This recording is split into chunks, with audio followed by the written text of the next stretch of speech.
نیغه لار څه ته وایي چې د افراط او د تفریط نه خالي وي، کمی او د زیاتی نه خالي وي،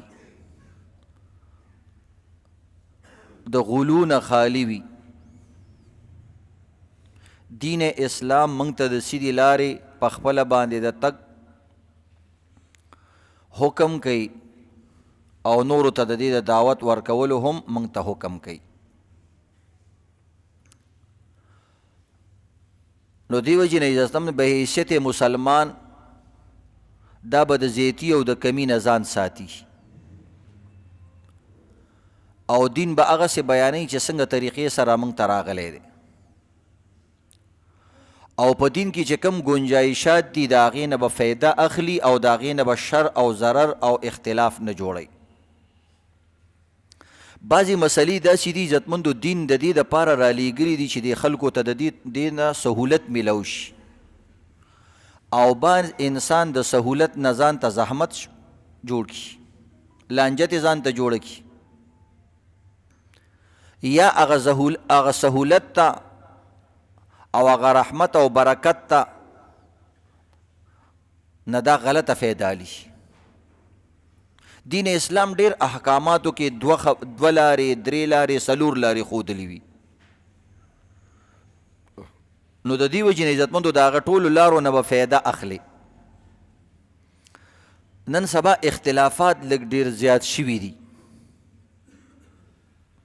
د هغې یو څو وجوهات دي، په دې باندې ځان پویول پکار دي. د هغې نه مخکې درته یو مسله بیانوم، د دې وجې نه نن زما ذهن جوړ شو چې دې باندې لږ عام خبرې وکړو، د بیان په حیثیت سره نه، د مذاکرې په حیثیت سره، او داسې یو عام یو څو خبرې وکړو چې څه طریقې سره د علماء کرامو او د مشرانو د ارشاداتو په رڼا کې، د تجرباتو په رڼا کې چې دې کې څه لارې اختیارول پکار دي. بعض علماء کرام وي یا قارین صاحبان وي، قاریانو کې علماء کرامو کې مرتبی وي، هر څیز کې الله مرتبی او درجی جوړی کړي دي. تاسو ګورئ علم 8 درجی، بیا د 8 درجو نه پس عزتمندو بیا درس و تدریس کول وي یا تخصص کول وي، مفتی جوړېدل وي، بیا شیخ الحدیث جوړېدلی، هغه دې طریقې سره چې دا ټول کتابونه ته پړاو کې او اخري کتاب ته ورسې اله بالتر ته شیخ الحدیث جوړېږي. نو دا خپلې مرتبې وي عزتمندو. نو بعضې نوجوانان علماء کرام وي، سره زمونږ نه زمونږ د خولې نه هم کله ناکله خبره جذباتي وځي، ځکه خطابت وایي داسې ته خطیب چې کله خطابت کوي نو بعضې خبرو باندې د جذباتو د وجې نه په ځان باندې پوه نه شي. دې وجې نه د خطابت خبرې ډېر دلیل نه وي. یو خطیبانه خبره د یو ځای کې واورېدله نو کله ناکله هغې کې جذباتیت وي، غوسه یي پکې، نو ته به ځان له د مفتي نه بیل تپوس کې که یو اهم سیریس مسله راشي نو بیا به د مفتي نه ځان د مسلې تپوس کې چې دا څه نوعیت سره مسله ده، نو چې تا ته فتوه میلو شي یا مفتي صاحب درته خبره وکړي نو بیا به هغه بیا د جذباتیت نه خالی وي. یو مسله اوس ابل نن جوړه شوې، ما ته بېګا ډېر زیات میسیجونه رال، کیدای شي یو عالم به مسله بیان کړي، نو د عالمانو په نیتونو باندې عزتمندو څه اعتراض نشته، ځکه ټول علماء کرام د دوی نیت هم دا وي چې د امت اصلاح وشي، خو طریقه بیان کې ته غلطي کیدی شي، بعض وخت طریقه غلطه شي.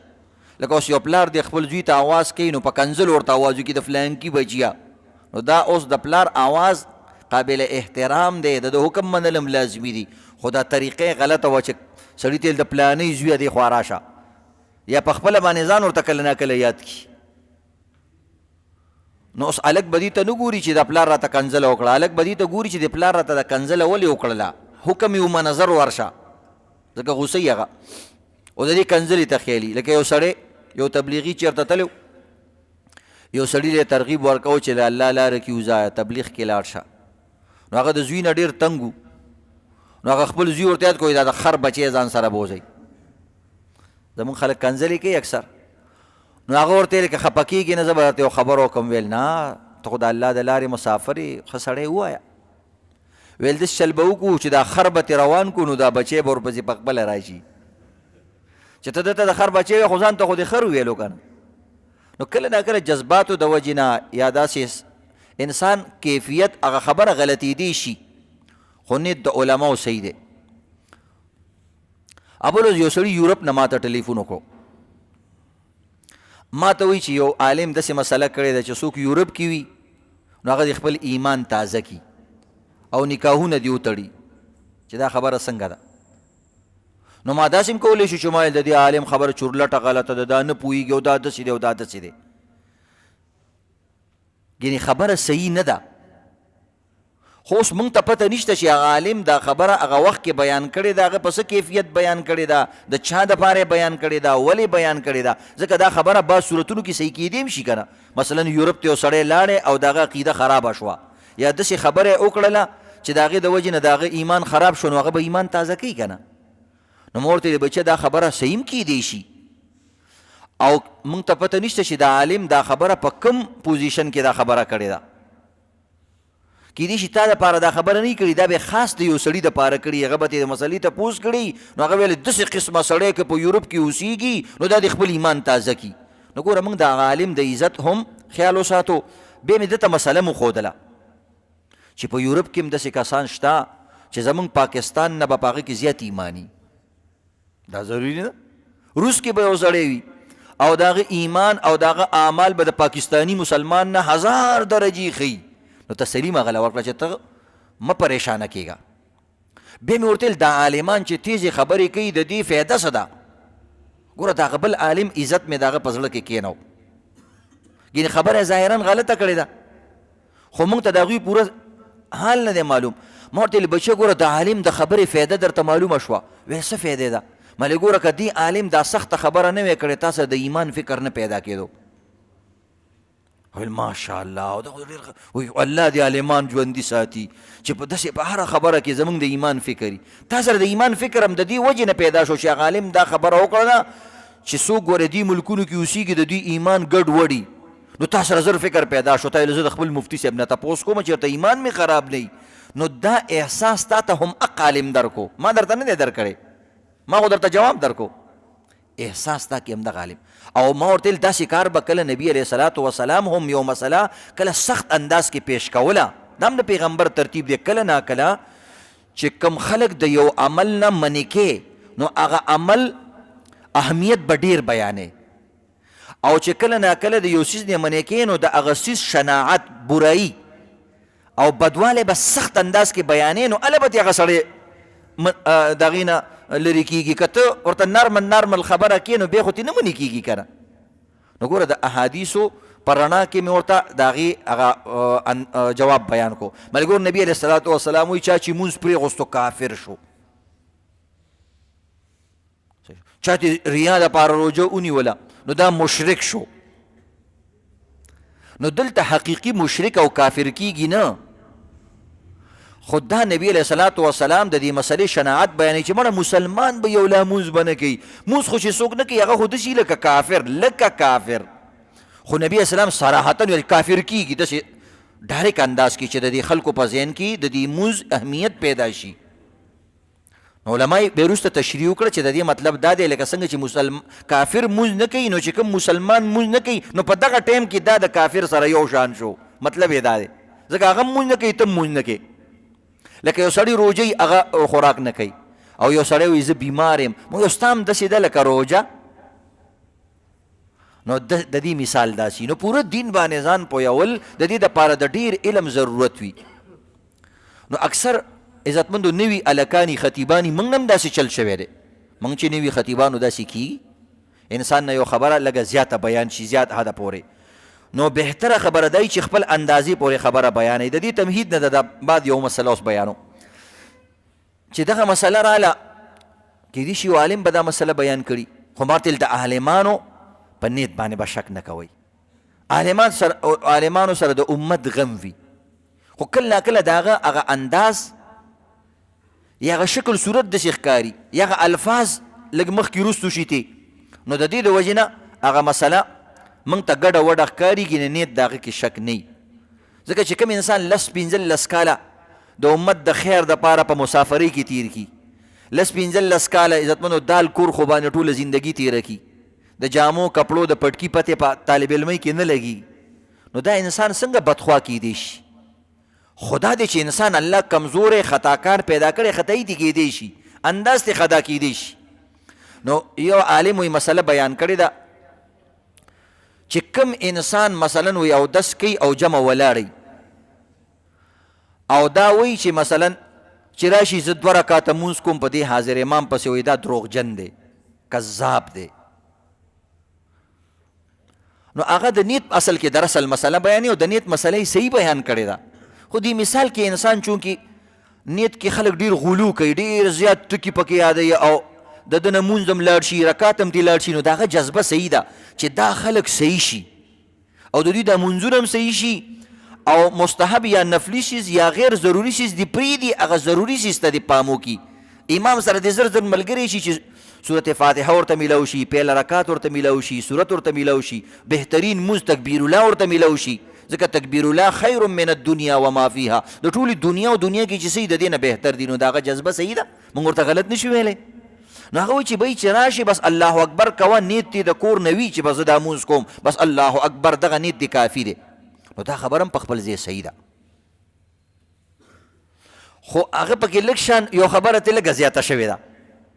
هغه زیاته داسې ده چې مثلا کوم سړی 2 رکعات تتلی وي او راشي او امام پسې نیت تړي چې 4 رکعته مونځ کوم په دې حاضر امام پسې، داسې ووایي، نو دا خو دروغجن شو، ځکه چې 4 رکعته خو نه دي، 2 رکعته پاتې دي. او چې یو رکعت ورته پاتې دی او دا وایي چې زه 4 رکعته مونځ کوم مثلا مازدیګر، نو دته خو یو رکعت امام سره میلاو شو، نو دا خو دروغجن دی، مونځ یې د دروغو نه شروع کو، نو دا داسې ګپ شپ انداز کې وایي، پویولو انداز کې هغه خبره کوي. مطلب یې دا دی چې رورا د دې نیتونو د دې خبرو نه ځان د زړه نیت چې دا کافي دی او بس جمع شروع کوه، نیت یې دا دی. خو انداز یې لږ سخت دی، نو دې وجې نه بعضې کسان یې پریشانه کړه. نو چې کوم کسانو په خوله باندې نیتونه کوي هغه ډېر زیات پریشانه شو چې زمونږ خو ټول مونځونه غلط شو، ځکه مونځ شروع کېږي د نیت نه. نو دا یاد لري عزتمندو، نیت د ټولو عالمانو په نسبت باندې فرض دی، چې کوم عالم دا مسله کړي د هغه په نظم نیت فرض دی، او د کوم عالمان چې په خوله باندې وي د دوی په نسبت باندې نیت کول څه شی دي؟ فرض دي. صرف اختلاف په دې کې دی چې په دې خوله ویل پکار دي که نه، نو دې ته ضروري چا هم نه دي ویلي په دنیا کې. نو دې وجې نه دا مسله دومره سختۍ سره بیانول چې ته دروغجنې، ته کذابې او ته داسې، نو داسې انداز کې نه دي بیانول پکار، ځکه د خولې نیت څوک هم ضروري نه ګڼي، اصل نیت د زړي وي. خو بعض عالمانو د عوامو د اسانۍ دپاره د خولې نیت جوړ کړی دی چې د زړه د خولې خبره یو شي، ځکه دا کاروبار کی نو کله د مازدیګر په ځای ماښام یادوي، کله د ماښام په ځای مازدیګر یادوي، کله ورته د رکعتونو پته نه وي چې کوم مونځ دی، نو د دې د وجې نه وایي په خولې باندې هم ووایه، خو د خولې به دومره اوږد نیت نه وی چې تا نه جمع لاړه شي یا د نه رکعت لاړ شي. کله وایه مثلا مازدیګر مونځ کوم الله اکبر، بس که رکعتونه دې پکې یاد نه کړو یا حاضر امام دې پکې یاد نه کړه، هغسې حاضر دی، ځکه امام چېرته غیر حاضري کولی شي. که تاسو غیر حاضر یو که نه، د مولیانو متل دی، څنګه چې تاسو متل یې کوئ، وی مولا غریب د مونځ قضا کولو په ارمان مړ شي، داسې یو ګپ شپ انداز کې وایي، یعنې داسې چېرته موقع رانشي چې مولا مونځ نه وي، ځکه که یو مقتدي یو مونځ له رانلې دا امام پابندي نه کوي، خو هغه شاته ملګري نه یادوي چې دا مقتدیان پابندي نه کوي، ځکه هغوی نه یریږي، د امام نه څوک نه یریږي. نو هر سړی یادوي، که تیز مونځ کوي خبرې کوي، که په رویم کوي خبرې کوي. نو بهرحال عزتمندو، اوس دا خبره څنګه ده چې انسان نیت تړي امام پسې، که چا 4 رکعاته وویل نو آیا مونځ یې نه کېږي؟ نه، دا خبره داسې نه ده، مونځ یې بیا هم کېږي. هغه عالم خپل انداز سره یو مسله بیان کړي، صرف د دې دپاره چې دې باندې ډېر ټایم مضایع کوئ. نور مسله دا ده چې کوم انسان که امام پسې ولاړ وي او 4 رکعاته یاد کړي، دا دروغجن نه دی، دا خبره یې لږه زیاتې دی، هغه مالګه چې وایي یو مرچکې پکې واچو، نو دا خبره پکې دومره نه ده، دومره مساله به نه اچوي چې هغه بلکل سیس خراب کړي. څنګه صحیح ده؟ نو دا د حدیث نه ثابتېږي. یو حدیث کې راځي من ادرک رکعة من الصلاة فقد ادرک الصلاة، حدیث کې راځي چې چاته 1 رکعت مونځ میلاو شو، دته ټول رکعتونه میلاو شو. یو رکعت چې چاته میلاو شو دته څه میلاو شو؟ یو انسان چې د بار نه راشي او د سلام نه مخکې امام سره ملګری شي دته د جمع مونځ میلاو شو که میلاو نه شو؟ او دا چې بار لاړ شي دته شاګرد استاد ته پوښتنه کوي چې بچیه جمع سره دې مونځ وکړو که بغیر د جمع نه؟ دا ورته څه وایي؟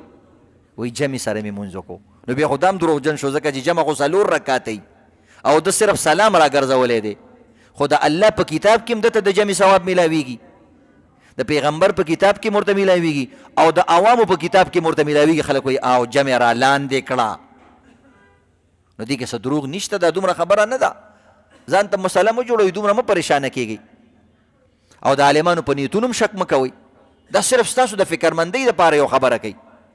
یا یو حدیث کې راځي من ادرک الرکوع فقد ادرک الصلاة فقد ادرک الرکع. چاته چې رکوع میلاو شو هم رکعت ورته میلاو شو. حالانکه رکعت کې رکوع می، سجده می او قیام می، خو نبی اسلام وایي که چاته رکوع صرف میلاو شو هم رکعت ورته میلاو شو، نو مطلب د رکعت ثواب درته میلاویږي. نو دغه رنګه که یو سړی وایي 4 رکعته مونځ کوم او هغه نه رکعتونه تلي مي، دا دروغجن نه دی، ځکه دا به 100 رکعته مونځ کوي، 4 رکعته مونځ به کوي. په دې کې بعض رکعتونه که امام سره شو، بعض ځان له شو، بیا هم 4 رکعته شو. او دا د حاضر امام والا جمله اصل کې جدا جمله ده. یو انسان چې مونځ کوي وایي زه 4 رکعته مونځ کوم، نو دا که امام سره رکعتونه وکړي او که څه ځان له وکړي نو 4 شو که نه؟ بیا وایي په دې حاضر امام پسې اقتدا کوم، مطلب یې دی دا بیله جمله ده، دا دې سره یو ځای نه ده، دا ځان له جمله ده. په دې حاضر امام پسې کومه یعنې د جمع مونځ کومه، نو دا ځان له جمله ده، دې سره دا ګډوډول نه دي پکار. یا بعضې خبرې داسې وي عزتمندو، یا اوس قرآن پاک کې راځي ورکعوا مع الراکعین، وایي رکوع وکړه رکوع کوونکو سره.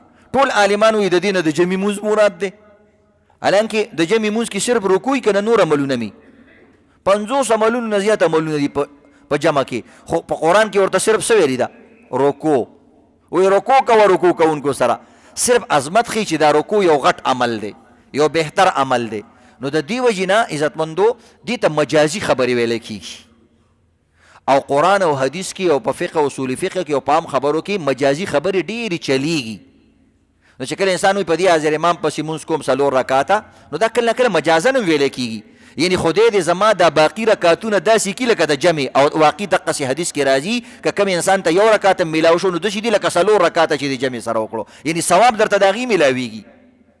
نو د دې دا دومره مسله نه ده. مجازي خبرې کېږي که نه، خلک وایي نیر روان دی، نو نیر چېرته روان وي که نه؟ بیا خو دا هم دروغ شو. نیر روان وي که نه؟ خلک وایي که نه؟ وایي نیر روان دی. ناوه بیږي، نو ناوه خو مغلته ولاړی، چېرته ناوه بیږي؟ او موږ ټول ویو که نه؟ وایي ناوه بیږي. یو پروفیسر صاحب چې دغه عزتمن ریټایر هم شي، خلک وایي پروفیسر صاحب چې کوم دی یار کور کې ښه ارامونه وکړو، حالانکه هغه خو ریټایر شوی اوس پروفیسر نه دی. پروفیسر خو هغې ته وایي چې هغه باقاعده سبق پړاوی، خو بیا هم دا مجازي خبرې خلک داسې وایي په خبره باندې. نو مجازات قرآن پاک وایي واسأل القریه، وایي دې کلي نه تپوس وکړه. نو د کلي نه څوک تپوس کوي؟ نو د دې معنا دی اهل القریه، د کلي والاو نه تپوس وکړه. نو د دې وجې نه دا مجازي خبرې عزتمندو داسې ویلی کېږي.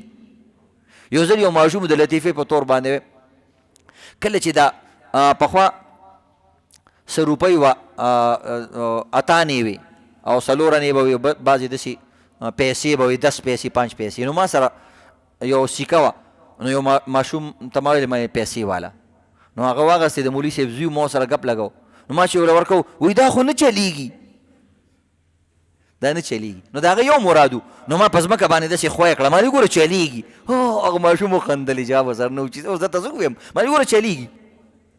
نو د هغه د چلیدلو نه بیل مرادو، زما تې بیل مرادو. هغه چلیدلو نه مطلب دا دی چې استعمالیږي نه، په دې باندې څوک شیونه نه ورکوي. نو بعض وخت کې مجازي خبرې عزتمندو دا حقیقت کې صحیح، لکه الله وایي قرآن کې مثال ولله علی الناس حج البیت، وی فرض دی په خلکو باندې حج د بیت الله.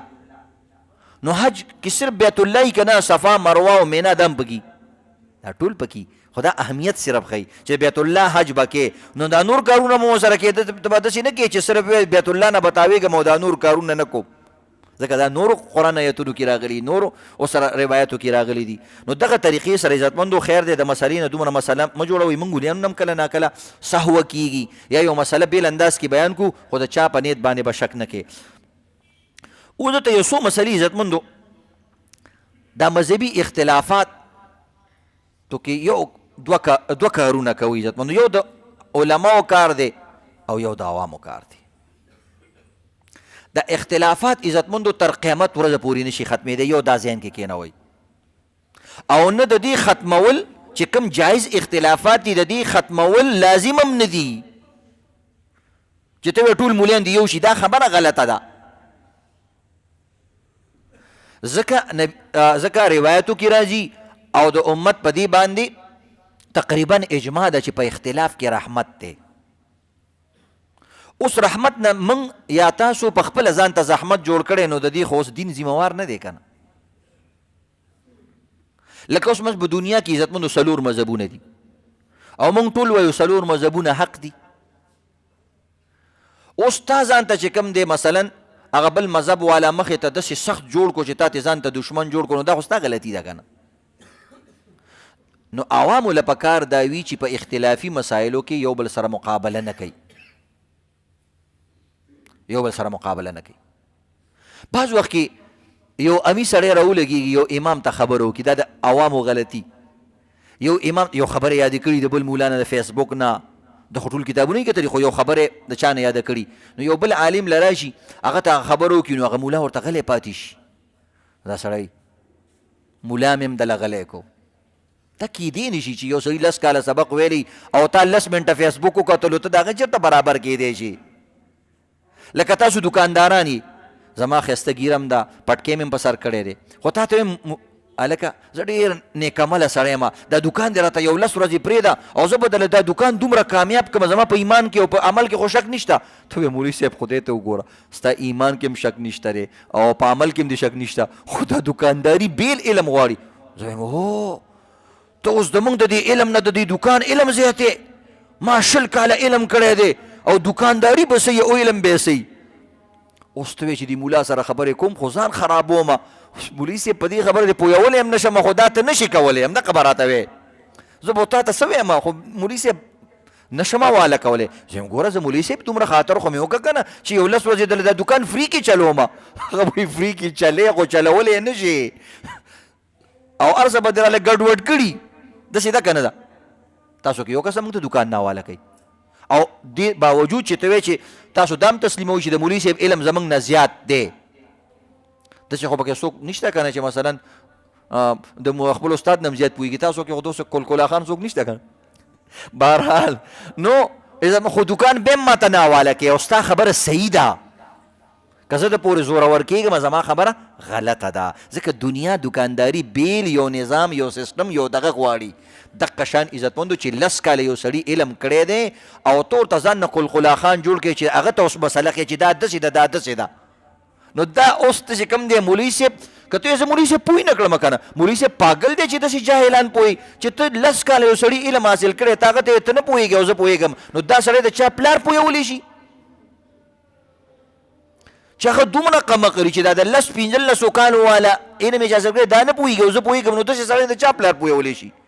نو هغه ورته السلام علیکم، نو دا څه وایي مولوي صاحب مې دله وتښتو، په سلام علیکم نه بچ کېږي او پکې یو سره هغه مولوي صاحب پاټ کړی، پاټ یې ورسره څه وکړو چې ورته سلام نو هغه د قرآن پاک آیات ته اشاره کړي وإذا خاطبهم الجاهلون قالوا سلاما، و چې کله جاهل سړی درته راشي بس سلام ورته کوه، یعنې بس د سره نورې قیسې مه کوه، دا وایي سلامونو باندې مې دله وتښتو.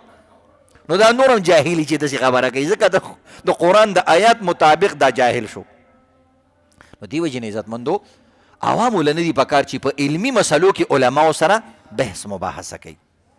عوام به څه کوي بل عوام بیا دا وایي جی موږ حیران یو، وایي په څه شي حیران یې لکه خدای دې تا نه حیرانوي، اوهو مولیانو تاسو موږ غر کړو، الله دې نه کړي چې موږ تاسو غر کړو، موږ خو ټول عمر هم د دې دپاره کړی چې عوامو ته فایده وشي.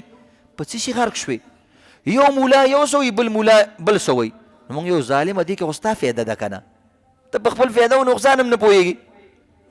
چې عزتمنو په یو خبره عمل کول اسان وي که په 2 خبرو باندې عمل کول اساني، په 2 اساني.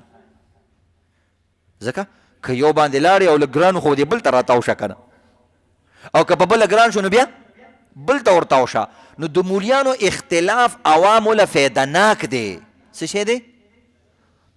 یو جومات ته یو لاره ده، ګور دا زمونږ دې جومات ته ګوره دا یو لاره دننه شوې ده، په دې کې نیمه ګینټه د جمعې مونځ نه کسان وځي تقریبا.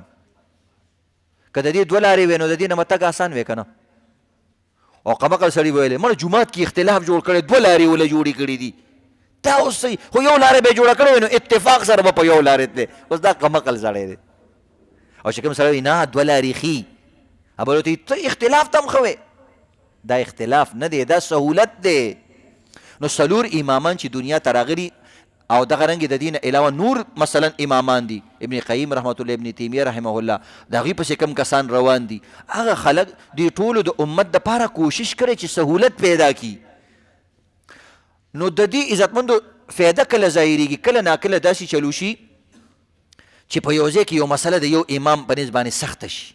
ښه امامان به ولې جوړېږي؟ دا د سهولت دپاره چې په یو لاره ته روانې، یو امي سړی په څلور لارو باندې به یک وخت نشي چلېدی، ځکه هغه ته پته نه لګېږي چې اوس دا وکم که دا وکم. نو موږ هغوی ته د سهولت دپاره وایو چې ته کوم ځای کې کوم امام والا مسلک زیات یي هغه پسې ځه، یا اسانه په دې دور مطابق چې کوم عالم باندې ستا بروسه یي، که هغه حدیث عالم دی، که پنجپیر والا دی، که دیوبند دی، که بریلوي دی، که دا دی، ته هغه عالم پسې ځه، ته اخوا دې خوا مه ګوره که نه چې ته په خپله څلور خبرې واورې نو ځکه پریشانه شي. ته څلور مه اوره که نه، یو اوره هغه درې وایې جی دا د بل مسلک عالم دی، ماشاءالله د ده خپل فالورز دي، د پسې خپل کسان دي، او دا د پیغمبر یو طریقه باندې روان دی. موږ د پیغمبر دا بله طریقه ژوندی کوو، که موږ ټول یو پسې روان شو نو د پیغمبر درې طریقې یا د دین درې طریقې به ختمې شي. هېڅ خبره اختلاف نشته. نو تا ځان ته په خپله باندې کار جوړ کړی، په یو وخت باندې څلور پولو باندې ته خپېږ دی، نو خو بس بیا به ارت کېږي که نه او ګډوډ کېږي به، نو بس د یو عالم پسې ځه، ځان ته د سره دغه مه جوړوه. نو دا خو د عوامو غلطي ده. د مولیانو غلطي دا د عزتمندو چې دوی بعضې مسله ډېر غلو سره بیان کړي، مسلکي اختلافات غلو سره بیانو، موږ نه هم زیاتې وشي.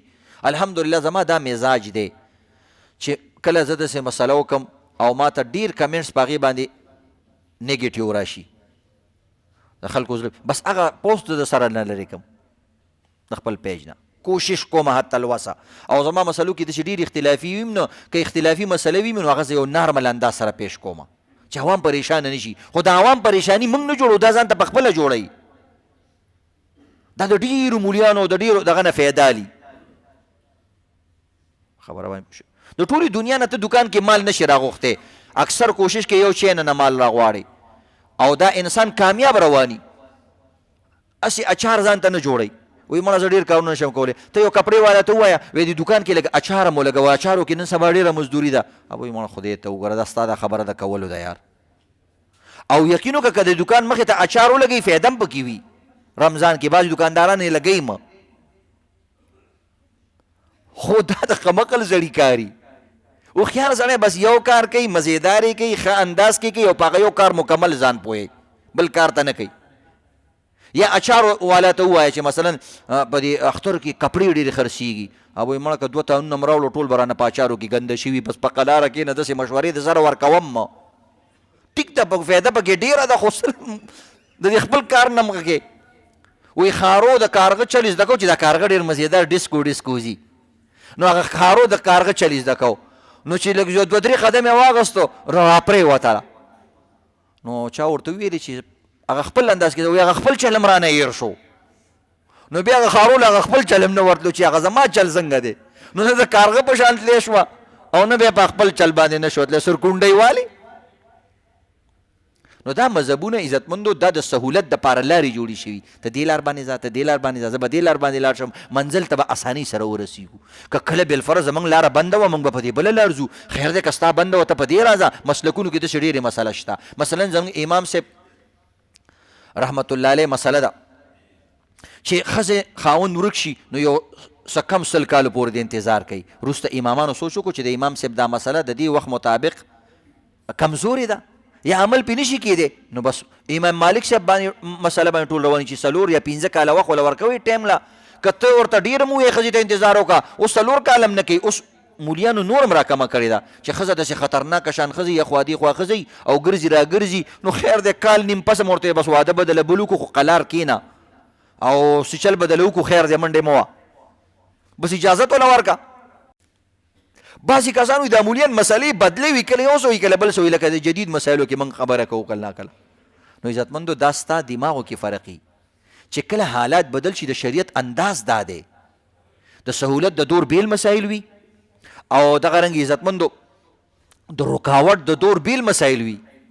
لکه مثلا قرآن کې دي چې خنزیر حرام دی، دا مسله ده که قرآن کې بیان شوې ده، خو الا ما اضطررتم الیه چې کله اوږې شي نو د اوږې نه ځان مړ نه کړي، که خنزیر درته میلاو شو خو ځان بچ کا. اوس یو سړی به وایي دا څنګه چل دی، یو ځای کې وایي خنزیر حرام دی او بل ځای کې وایي خورئ. موږ یو هغه د بیل وخت مسله ده او دا نو مسلې بدلیږي. د قرآن احادیثو کې هم ډېرې مسلې راغلي دي. یو صحابي ته نبي علیه السلام یو خبره کړې ده، بل ته بله خبره کړې، حالانکه سوال یې یو دی. سوال یې څه شی دی؟ نو په کار دی چې د یو سوال یو جواب شي که نه. نو نبی علیه صلات وسلام مختلف جواب ولې ورکړی. د حکیم انسان طریقه هم دی، هغه سوال ته نه ګوري، هغه ورسره کسټم ګوري چې دا سړی څوک دی او دا په کوم انداز کې سوال کوي. او که ته وایې چې اوه بل دې وجې نه بعضې کسانو په حدیثو مې اعتراضونه کړي دي، نو هغه قمقل یې نه پوهېږي که نه. هوښیار سړی وایي کم پیغمبر راغلی دی، یو سوال ته یو سړي تپوس کړی دی، جدا جدا جوابونه ورکړي دي، نو دا فرد شناس پیغمبر و. سو فرد شناس، مزاج شناس، وقت شناس. لکه مثال درته پیش کو، نبی علیہ السلام یو سړي ته وایي ای العمل افضل، وایي جی افضل عمل کم یو دی؟ نو افضل اکثر یو وي، ځکه دا نور افضل نشو، یو افضل شو. لکه یو سړی تا ته وایي څلور کپړې دي، نو چې دې کې کومه یو ډېره ښه ده، نو ته ورته دا بونینزا کپړه ده یا دا د کوریا نه راغلی ده او دا د دې نه ښه دي. مطلب دا نورې لږې کمزوري دا د هغې نه ښه شوه. اگر چې دوکانداران داسې نه وایي دا ټولې ښې دي، دا ګډوډي دا چې داسې وایي، دا اوس چل ول کوي. یا وایي موږ ته خو ټولې ښې دي، بعضې پکې چې ډېر هوښیار وي هغه داسې کوي موږ ته څه دي ټولې ښې دي، واقعي هغه پې پیسې ورکړي، نو تا ته چل نه ښیي. او چې هوښیار وایي دا ګرانه ده، دا ښه ده، دا ورپسې ده، دا ورپسې ده، ورپسې ستا خوښه، خپل جیب ته ګوره، هره کپړه ښه ده خو چې جیب کې دې درک لګېږي، نو خپل مغه ته ګوره. نو نبی علیه السلام نه چا تپوس وکړو کوم عمل افضل دی، نو یو صحابي ته وایي چې الجهاد، جهاد، بل ته وایي چې منځ الصلاة، بل ته وایي بر الوالدین. نو اوس محدثین وایي چې دا ولې مختلف جواب ورکړی؟ وایي دا د حکیم سړی د حکمت والا انسان نشانی دا ده. نبی اسلام سوچ وکړو دا یو سړی افضل تپوس کوي خو نور ټول عملونه دا کوي خو جهاد نه کوي، نو د ده دپاره جهاد افضل دی، ځکه دا خو مونځ کوي که نه. اوس که د دې مونځ افضل دی نو دې مونځ کې نور هم نښلي، دغه بل دې پاتې کېږي. څومره زبردسته خبره، څومره ښکلې خبره ده. او که ته وایې اختلاف دی، اختلاف نه دی خو تا ته اختلاف ښکاري. بل ورته ویلې مونځ، نو هغه به جهاد کو، کېدای شي مونځ کې به لږ کمزوری و یا نفلي مونځونه به مثلا نه کول. نبي وسلم ته مونځ ډېر بهتر عمل دی، یعنې څه مطلب ته خو نور عملونه کې دا پکې کوه اوسه. بل ته ویلې بر الوالدین، د هغې به مور او پلار کمزوري و، جهاد به هم غریب کو، خو جهاد له به ډېر تلو. نو هغه ویل داسې نه چې دته اوس جهاد ووایې نو دا به هر وخت هم دې جهاد بسي، هغه مور او پلار یې غریبانان کمزوري دي، د خدمت قابل دي، نو هغه ته وایي بر الوالدین، د مور او پلار سره ښېګړه کول.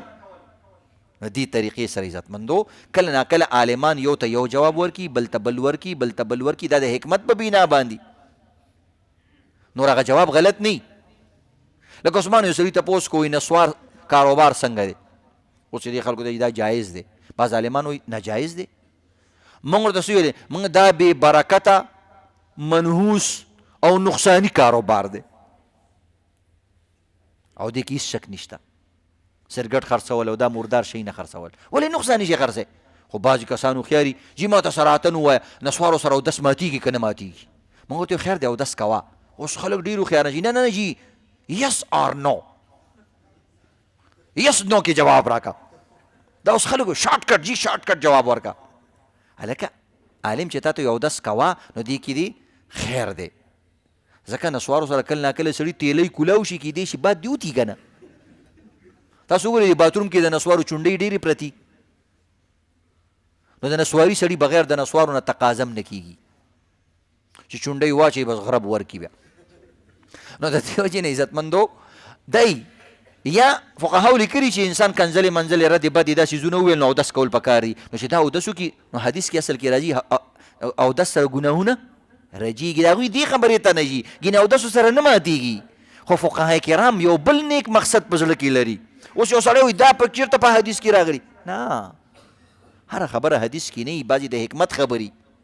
یو ځل هندوانو ملک کې څه کسان مسلمانان شوي مرتدان شوي، مسلمانان مرتدان شوي. مولانا الیاس رحمت الله ډېر عالمان ولا ورله، ډېر عالمان ولا ورله. اخر کې یو ساده شان تبلیغي و، وایي چې زه ولا ورځمه کېدای شي زه مسلمانان کم. هغه ته یې غټ غټ مولیان ولا ورغلي وو، هغوی نه دي مسلمانان کړي، ته بیا څنګه مسلمان کې؟ ویل چې خو بس یو کوشش دی نو یو څه روزه به ورپسې زه هم ورولګوم، نو څه قباحت خو پکې نشته. ویل نه، وایي چې مال الله ډېره چالاکي را کړې ده، نور خو په قرآن حدیث باندې ډېر نه پوهېږم، خو داسې چالاکه شان یم، نو دا چالاکي به د دې دین دپاره استعمال کړمه. ویل زه صحیح ده ته ورشه، نو ستا به هم پته ولګېږي، ډېر نیغ نیغ کېږي. هغه ورغلی نو هغه یو عجیبه شان خبره ورته وکړه، خلک یې پریشان کړه. هغې ته یې وروره تاسو مرتدان شوي اسلام پرېښی دی؟ ویل ویل خدای شته که تاسو رانه مرتدان شئ؟ هغه ویل مونږ یو مرتد، نو اسلام نه منو. هغه ویل شی نه نو څنګه کېږي؟ یو شی کېږي نو ته څنګه کېږي؟